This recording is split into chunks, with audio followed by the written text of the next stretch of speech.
Page 133, 12th picture, A Mountain of Trouble. I couldn't get warm, even though I wore a robe and Izzy's sweater on top of that. Every time I drifted off to sleep that August night, I'd start thinking someone was there. I look around the dark room, but it was empty. I close my eyes again, and then I'd think I was falling, my head jerking, arms up, legs braced, a scream in my throat, and that feeling in my chest as we went over the side. But I really didn't sleep. I kept going over it. The sound first, a screeching metal, tearing as if the truck were dying, the wheels swerving, a tree slowing us down, its branches cracking, breaking, leaves covering the windshield, a rock ripping at the underside, the truck bouncing now, not so muddy, gravel and roots and Stephen's hands off the wheel, the sound of glass shattering, a tire spinning. And then everything was still. We were almost all the way down the old man's mountain, and next to me, Stephen with his head on the wheel. I reached for him, my heart pounding, shook his shoulder. "Don't do this, Stephen," I said. "Don't be dead." I pushed him back, his head against the seat now, his face white in the dusky inside of the truck. Not a mark on him that I could see, but he was hurt, I was sure, really hurt. He wasn't dead, though. There was a thin pulsing on the side of his neck, his eyes moving under the broken glasses. I took them off gently and heard him say something. Loon's sister, maybe. I could hear the sound of the S. Maybe it was sorry.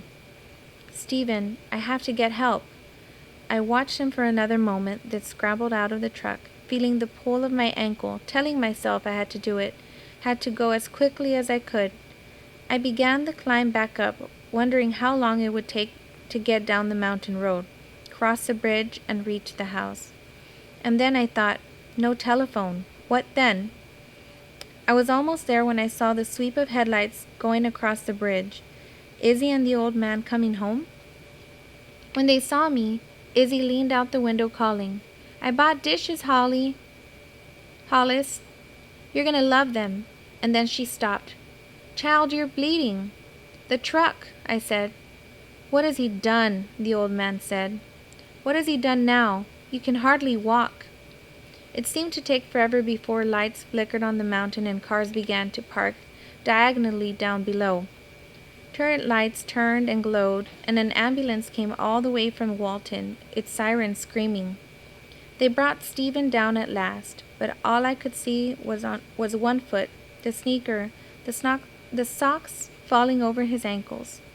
A policeman shook his head, talking to Izzy and the old man as I stood to one side, out of everyone's way. "If it wasn't your mountain, if it wasn't private property, your boy would be in trouble.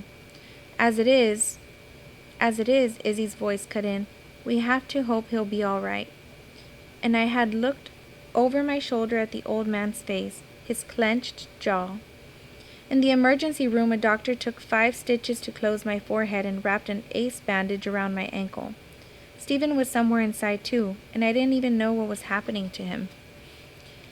We went home later that night, much later, Izzy and I. Izzy to stay just long enough to put me to bed, to cover me and tell me it would all be all right, to touch my cheek and my chin. "Just sleep, Hollis," she said. "Everything will seem better in the morning." And then she went back to the hospital to wait. I thought about the stucco woman. She wouldn't have been surprised at the trouble I had caused. She would have seen it coming. Would Stephen have driven the truck to the top of the mountain if I hadn't been there? And the arguing between Stephen and the old man. What had Izzy said? Worse this summer. I'd messed up the whole family. Before it was light, I packed my things in the backpack. They didn't all fit, so I left a small pile of odds and ends, and the bathing suit that was drying on the line. I tore off a sheet of paper from my drawing pad and wrote the note. It was my fault, all of it. I wanted to see the mountain. I'm going back to Long Island. Please don't come after me. I don't want to be a family after all. I looked back as I left, to take a picture of it all in my mind, thinking how strange it was to use my running money to run back to the stucco lady. It was even stranger that she let me walk in there so easily, clucking over my bandage, taking me to the doctor a week later to have the stitches out. Emmy, agency hotshot, came to see me to tell me Stephen was going to be all right. His ribs are broken, she said, and the bones in his arms are fractured. While her mouth was still open, ready to say something else, I told her, I never want to go back. I never want to see any of them again. She tried to find out why, but when I just kept looking out the window, banging my feet on the chair rung, she sighed and let me stay with the stucco woman. I didn't do that either. I lasted there, though, most of September, and then I ran.